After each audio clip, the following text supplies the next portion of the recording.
না মন্ত্রীমশাই, সকাল সকাল আপনার দর্শন পাওয়া ভারী পুণ্যের কাজ। এ কি গেরো, এই সাত সকালে ভগবান এসে জুটলো কোথা থেকে? কি হলো মন্ত্রীমশাই, আপনাকে কি কোনোভাবে বিব্রত করলাম নাকি? ওসব ভাষার কারুকার্য ছেড়ে কি কাজে আসা হয়েছে সেটা ঝেড়ে কাশো দেখি বাবা। ওই ছেড়ে ঝুড়েই তো কোনো রকমে চলছিল মন্ত্রীমশাই, কিন্তু আর যা পারা যাচ্ছে না। এবার যেভাবে হোক একটা কিছু ব্যবস্থা আমার করে দিতেই হবে। তা কিরকম কি ব্যবস্থার কথা বলছো তুমি? কেন, হয় কৃষ্ণনগরের রাজসভায়, না হলে অন্য কোথাও। না পারলে আপনি পারবেন মন্ত্রীমশাই, না হলে যে আমি একেবারে অনাথ হয়ে যাব। সে না হয় কিছু একটা করে দিলাম, কিন্তু তারপরে আপনার ব্যাপারটা আমি মাসে মাসে ঠিক পুষিয়ে দেবো। বেশ, তবে দেখি আমিও একটা কিছু ব্যবস্থা করে দেবো। তুমি বরং কাল একবার দেখা করো আমার সঙ্গে। তাই করবো তবে মন্ত্রীমশাই। না, গোপালকে নিয়ে তো আর পারা গেল না। সবাই হাজির, অথচ গোপালেরই কোনো পাত্তা নেই। আসলে গোপাল বুঝে গেছে যে ওকে ছাড়া চলবে না মহারাজ, তাই ইচ্ছে করে দেরি করে। একদিন কড়া শাস্তি দিলেই ঠান্ডা হয়ে যাবে মহারাজ। এমন বিশৃঙ্খলা যে আর বরদাস্ত করা যায় না। আজ আসুক গোপাল একবার, বড্ড বার বেড়েছে দেখছি আজকাল।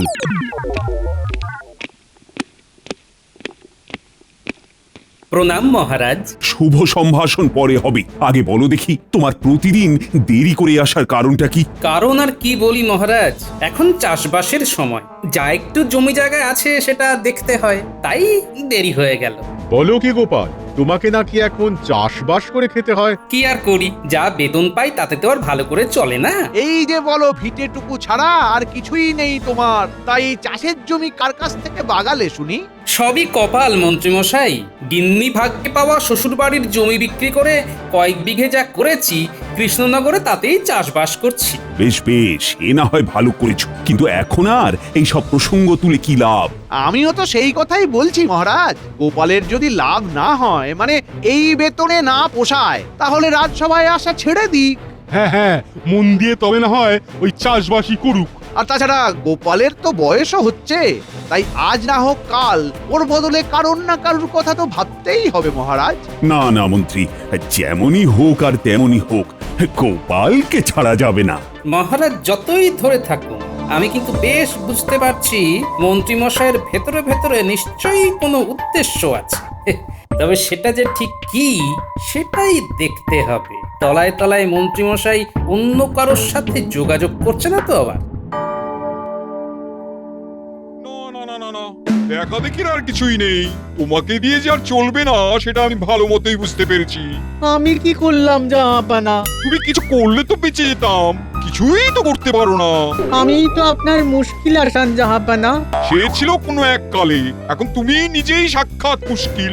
কোনো একটা বুদ্ধি দিয়ে যে আমায় সাহায্য করবে তার বেলায় নেই। কিন্তু আমি ছাড়া আপনার গতিও নেই। কিছু বললে তুমি উজির? না না না, আমি তো নিজের মনেই বিড়বিড় করছিলাম। আর কিছু বলতেও হবে না, যাকে দিয়ে কাজ হবে আমি তার সঙ্গে যোগাযোগ করছি। তোমার উপরে ভরসা করে ফর্সা হতে আমি আর রাজি নই।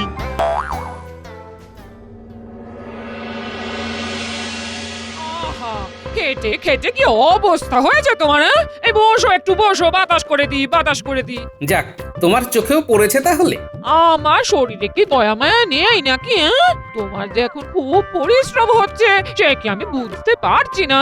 না, এবারে যেন মনে হচ্ছে আজ সূর্য পূর্ব দিকে ডুবছে। একটু উঁকি মেরে দেখো তো গিন্নি। আবার আবার রসিকতা করছো তো? সাধে কি মাথা গরম হয় আমার? গরম আর হওয়ার কি আছে গিন্নি, সে তো গরমই থাকে। তবে আজকাল যেন মনে হচ্ছে খানিক নরম হয়েছে। এ আমাকে তুমি চাই বলো, আমি তো আর অমানুষ নয়।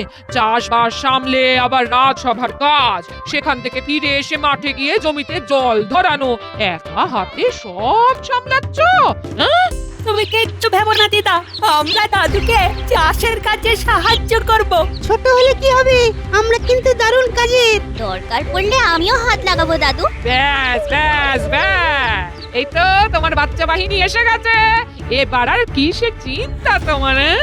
না না, এদের জন্য অন্য কাজ ভাবা আছে আমার। শোন, মন্ত্রী মশাইয়ের উপর নজর রাখতে হবে তোদের। সে আর এমন কি কাজ? মন্ত্রীমশাইকে আমরা একেবারে চোখে চোখে রাখবো। কার কার সঙ্গে মন্ত্রীমশাই দেখা করছেন, কি কথা বলছেন, সব তোমাকে এসে বলবো দাদু। ব্যাস ব্যাস, তাহলেই হবে।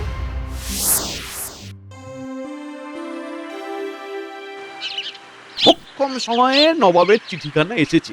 এবার মনে হচ্ছে ভগবানের একটা হিল্লে হয়ে যাবে। আমি এসে গেছি মন্ত্রীমশাই, এসে গেছি। কি সুসংবাদ শোনাবেন আমায়? সু নাকি কু সেটা তো তুমি বুঝবে, তবে কৃষ্ণনগরের রাজসভায় তোমার স্থান করে দিতে সময় লাগবে। বুঝতে পেরেছি, ওখানে নিশ্চয়ই গোপাল জাঁকিয়ে বসেছে, তাই তো? গোপালের বিরুদ্ধে মহারাজের কানভাঙানি চালিয়েও কাজের কাজ কিছু হয়নি। তবে কি মন্ত্রীমশাই? তবে একটা দরজা বন্ধ হয়ে গেলেও আর একটা খুলে যেতে পারে। যেতে পারে কি বলছেন? যেতেই হবে।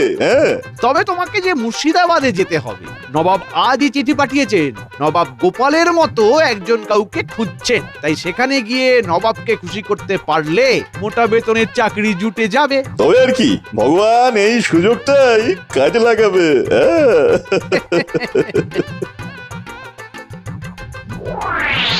যাই, টুকটুক করে গিয়ে চাষের কাজ দেখে আসি আগে, তারপরে না হয় রাজসভার দিকে যাওয়া যাবে। এই তো গোপাল দাদুকে রাস্তাতেই পেয়ে গেছি। দাদু দাঁড়াও দাঁড়াও, তোমার জন্য গরম গরম খবর আছে। মনে হচ্ছে মন্ত্রী মশাইয়ের ব্যাপারে কিছু বলবি। ঠিক ধরেছো, আমরা নিজের চোখে দেখেছি ভগবান দাদা মন্ত্রী মশাইয়ের সঙ্গে দেখা করছে। তাই নাকি? তার মানে এবার এমন কিছু একটা ঘটনা ঘটবে যার জন্য আমাকে সজাগ থাকতে হবে। যাক গোপাল দাদা, তোমাকে হাতের কাছেই পেয়ে গেলাম। সে তো না হয় গেলে, কিন্তু হঠাৎ আমার খোঁজ কেন? আসলে আমরা জানতে চাইছিলাম মুর্শিদাবাদ থেকে সারের গাড়ি কবে ঢুকবে। ভাবনাটা যে একেবারে আমারও হচ্ছে না তা নয়, এবারে সার পাঠাতে নবাব দেরি করছে কেন কে জানে। আসছে না, আসছে না, কিছুতেই মাথায় আসছে না। না না, আমি কিছু ভেবে উঠতে পারছি না। আপনি অতটা অধৈর্য হবেন না জাহাপানা, আপনি একা নন, আমিও তো ভাবছি আপনার সঙ্গে। তাতে হচ্ছেটা কি? ভেবে ভেবে কোনো একটা উপায় বের করতে পেরেছো এতক্ষণে? আগে যাবো না, আমি ভগবান। কৃষ্ণনগরের মন্ত্রীমশাই আমাকে আপনার কাছে পাঠিয়েছেন। আচ্ছা, তবে তুমি? হ্যাঁ যাবো না, আমি আপনার পরামর্শদাতার কাজ করতে পারবো। যাও যাও, আমি থাকতে হুজুরের কাউকে দরকার নেই, পালাও এখান থেকে। না না না না না, এসে যখন পড়েছো তখন সহজে তোমায় আমি ছাড়ছি না। আসলে হয়েছে কি, আমি এখন একটা জটিল সমস্যায় ডুবে আছি। যেখানে সমস্যা সেখানেই তো আমাকে দরকার জাহাপনা। আসলে হয়েছে কি, পুরনো আলু বীজ গুদাম ভর্তি হয়ে পড়ে আছে। আগের বার চাষিরা বর্ধমান থেকে আলুর বীজ নিয়েছিল, এদিকে এখন কৃষ্ণনগরের চাষিরা সার নেবে বলে তাগাদা করছে। কিন্তু সার দিয়ে দিলে আলু বীজের কি হবে? তাই আপনি এমন কিছু করতে চাইছেন যাতে আপনার সার বিক্রি হয়, তার সাথে এই বর্ধমানের আলু বীজ বিক্রির রাস্তাটা বন্ধ করা যায়। একদম তাই, একদম তাই। খুব সহজ ব্যাপার। হুজুর, আপনি বরং এখন সপ্তাহ দুয়েক এক বস্তা সারের সঙ্গে 2 বস্তা আলুর বীজ বিনামূল্যে দিয়ে দিন। আহা, কি একেবারে বুদ্ধি! নবাবকে তুমি পথে বসাবে। সে না হয় দিলাম, তারপর কি হবে? দেখবেন আপনি যেমন চাইছেন তেমনই হবে। তবে তার আগে এই বিনামূল্যে আলু বীজ দেওয়ার প্রচারটা যাতে কৃষ্ণনগরে ভালো করে হয়, তার একটা ব্যবস্থা মন্ত্রীমশাইকে ধরে করে ফেলতে হবে।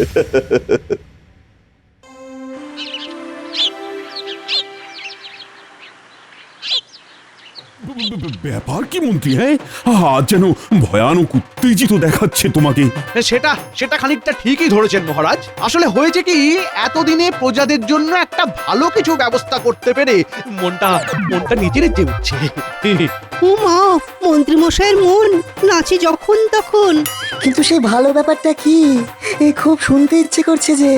বলছি আসলে হয়েছে কি, নবাবের সাথে কথাবার্তা বলে প্রজাদের জন্য সারের সঙ্গে বিনামূল্যে আলু বীজেরও ব্যবস্থা করেছি আমি। ব্যাপারটা অনেকটা ঘোড়া ডিঙিয়ে ঘাস খাওয়ার মতো হলো না? শোনো, মন্ত্রী হিসাবে আমারও কিছু ক্ষমতা আছে, আর সেটার ব্যবহার করেই আমি মহারাজকে চমকটা দিলাম।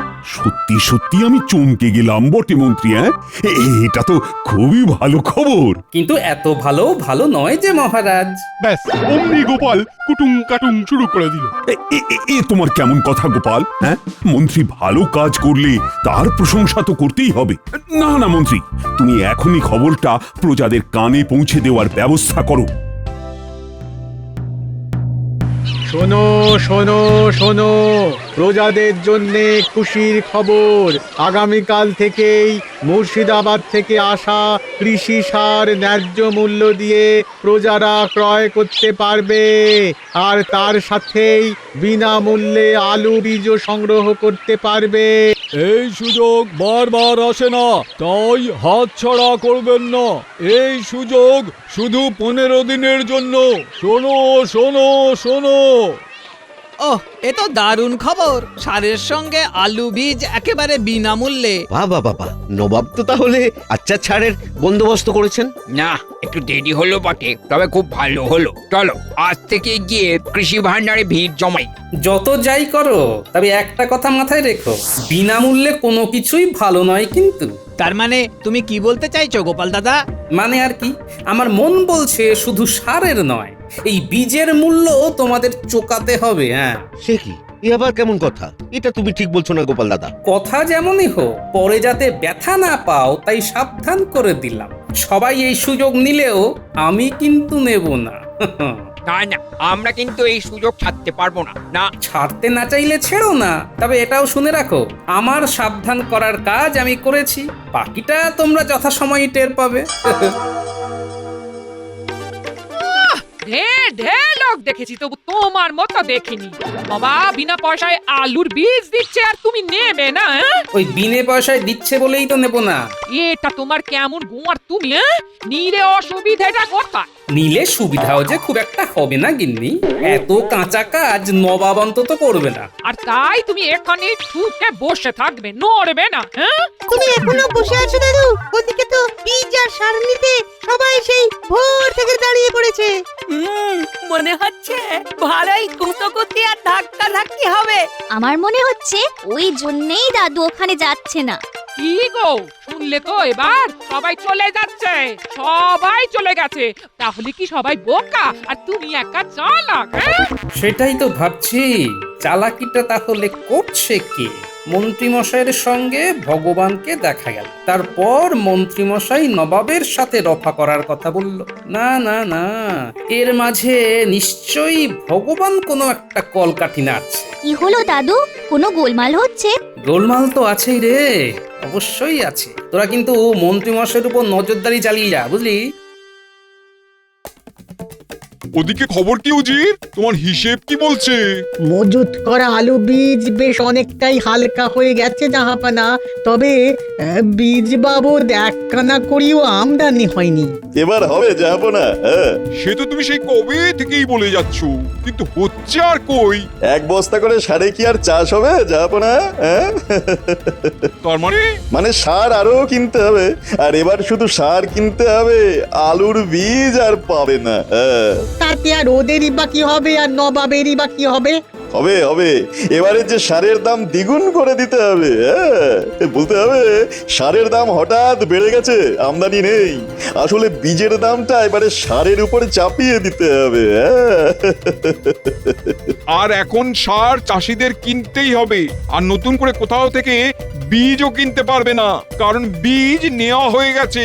অল্প যা লাগবে সেটা আমার কাছ থেকেই নিতে হবে, না হলে 2 রকম বীজ হয়ে যাবে। উফ, তোফা তোফা বুদ্ধি তোমার ভগবান, তোফা। তাহলে বীজের দামও উঠে আছে কিনা বলুন যাবো না? না না না না না, আমার কিছুই বলার নেই। আমার এখন একটাই কাম, আর সেটা হলো তোমাকে ইনাম দেওয়া। সবাই সমান, সবাই সমান, সব কটা সমান। কাজের বেলায় কাজী, আর কাজ ফুরালেই পাজি। তখন থেকে নিজের মনে কি বিড়বিড় করছো বলো তো? তোমার কি পেট গরম হলো নাকি, নাকি মাথা? বুঝবে না, বুঝবে না গিন্নি, তুমি বুঝবে না। আমার যে কি হচ্ছে তুমি বুঝতে পারবে না। না বোঝালে বুঝবো কেমন করে? তুমি কি আমাকে বলেছো কিছু? বললেই যেন তুমি সব বুঝবে। হ্যাঁ, ওই ভগবানটা নবাবের কাছে সেদিয়ে গিয়ে আমার পাওনা গন্ডা ভুলে গেল। এবার মাসে মাসে আমি যে নগদ পাবো ভেবেছিলাম, তার কি হবে? হ্যাঁ, তার কি হবে? আমার কিন্তু কথার দাম আছে মন্ত্রীমশাই। হ্যাঁ, এই যে যেমন পেয়েছি তার থেকেই দিচ্ছি, পরে আবার দেব।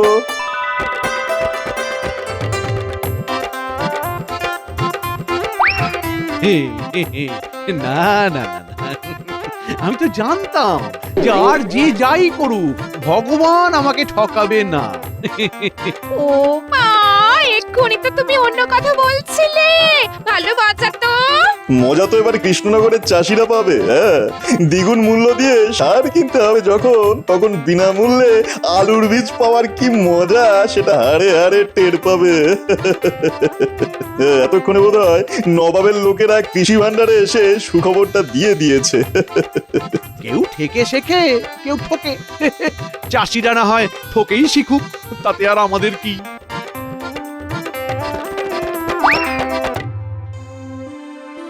চললাম গিন্নি, চাষের জমিখানা কেমন তৈরি হয়েছে দেখতে চললাম। দেখে আর কি হবে? বীজ তো নেই যে চাষ করবে, আর সারও নেই জমিতে ছড়াবে। হ্যাঁ? চিন্তা করো না গিন্নি, যোগাযোগ থাকলে সবই জোগাড় হয়ে যাবে। কিন্তু এখন আমাদের কি হবে গোপাল দাদা? আরে আরে, সবাই যে একেবারে দল বেঁধে চলে এসেছো, ব্যাপারটা কি? হ্যাঁ, তুমি যা বলেছিলে তা একেবারে অক্ষরে অক্ষরে মিলে গেছে। সারের দাম দ্বিগুণ হয়ে গেছে। এটা তো পয়সা দিয়ে আলু বীজ কেনার সমানই হলো। তুমি একটা কিছু করো গোপাল দাদা। এবার কেন? বেশ তো ঘি খেয়েছো, এবার ঢেকুর তোলো। হ্যাঁ। তোরাও এসে গেছিস? আয় আয় আয়, তা ওদিকের খবর কি?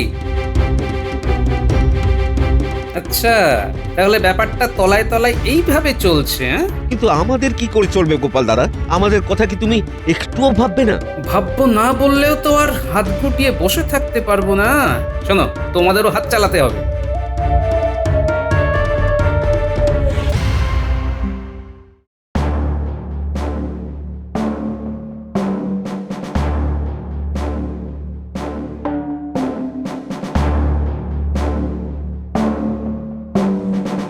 প্রণাম মহারাজ।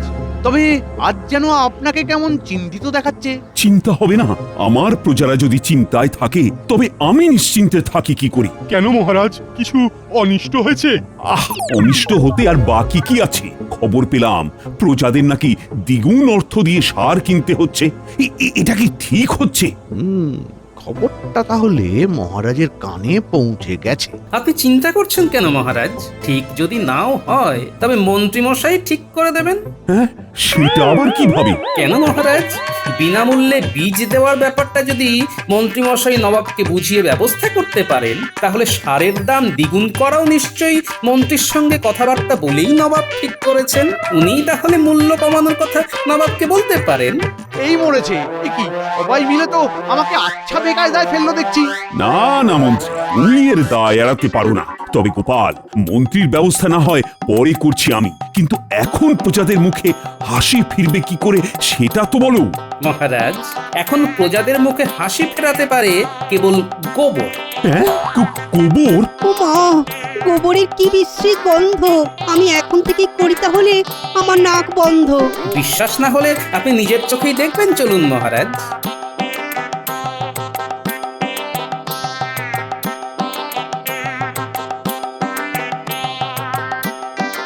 গর্তটা বেশ অনেকটাই কাটা হয়েছে। নে, এবার গোবর এনে ফেলে যা। ওহো, গোপাল দাদা আচ্ছা একখানা বুদ্ধি দিয়েছে বটে। তবে মিলেমিশে কাজ করলে আমাদের মুখে হাসি ফুটবেই ফুটবে। আসুন মহারাজ, একটু দেখে শুনে গোবর বাঁচিয়ে আসুন। সে না হয় পরে আসছি, কিন্তু এসব হচ্ছেটা কি? প্রজারা নিজেদের সারের ব্যবস্থা নিজেরাই করে নিচ্ছে। গোবর জমিয়ে গোবর সার। চমৎকার চমৎকার! এই প্রজারা তো দেখছি তাহলে স্বাবলম্বী হয়ে গেছে। কিন্তু বলছিলাম কি মহারাজ, এইভাবে গোবরে মাখামাখি করে কাজটা কি ভালো হচ্ছে? এর থেকে তো হ্যাঁ হ্যাঁ, আপনি বরং মন্ত্রীমশাই ওই নবাবকে জানিয়ে দিন যে আমাদের আর নবাবের সারের দরকার নেই। অবশ্য আপনি না বললেও সেই খবর এতক্ষণে নির্ঘাত নবাবের কাছে পৌঁছে গেছে। এই গোবর সারে হয়তো ফসল ফলতে একটু বেশি সময় লাগবে, কিন্তু মাটির উর্বরতা বহুগুণ বেড়ে যাবে। বুঝতেই পারছি এই সব গোপালের উর্বর মস্তিষ্কের ফল। কি করব বলুন পণ্ডিত মশাই, আমার মাথাতেও যে গোবর ভরা আছে। না না গোপাল, তোমার বুদ্ধির তুলনাই হয় না। সে না হয় হলো, কিন্তু যে নবাবকে বুদ্ধি দিল এরপরে তার কি হবে সেটা ভেবেই যে এখন আমি অস্থির হয়ে যাচ্ছি মহারাজ। নবাবকে বুদ্ধি দেওয়ার লোকটি কে বলো তো গোপাল? আমার মন্ত্রী সেই গুণধর নয় তো? না না, ঠিক মন্ত্রী মশাই নন, তবে ওনারই অনুপ্রেরণায় ভগবান নবাবের কাছে গিয়ে এইসব কলকাঠি নেড়েছে। আর কাঠি করলে যে লাঠির বাড়ি খেতে হয় সে কে না জানে মহারাজ। ওই ওই ভালো করে সর্ষের তেল মাখিয়ে একটা লাঠি আনো দেখি। আজ এই ভগবানকে আচ্ছা করে ঘা কতক লাগিয়ে ওর সব তেল আমি বার করছি। কাউকে দরকার নেই, আমি নিজে গিয়ে নিয়ে আসছি জাহাপানা। আমাকে ছেড়ে দিন, যাবো না। আমি বুঝতে পারিনি, যাবো না। আমাকে ছেড়ে দিন, ছেড়ে দিন না, যাবো না, ছেড়ে দিন। আবার চরম লোকসান করিয়ে দিয়ে এখন বলছো বুঝতে পারিনি। শুধু তোমার কথা মতো বিনা পয়সায় আলু বীজ দিয়ে ভেবেছিলাম সার বিক্রি করে সেই পয়সা উঠে আসবে, কিন্তু এখন তো খবর পাচ্ছি চাষিরা আর সার নেবে না। তাহলে তাহলে এবার কি হবে? তাহলে তোরা বীজটা বিনা পয়সাতেই পেয়ে গেল জাহাপানা। তোমাকে আর ফোড়ন কাটতে হবে না, যাও নিয়ে এসো লাঠিকানা। আগে একে পেটাবো, তারপর গড়াতে ভরবো।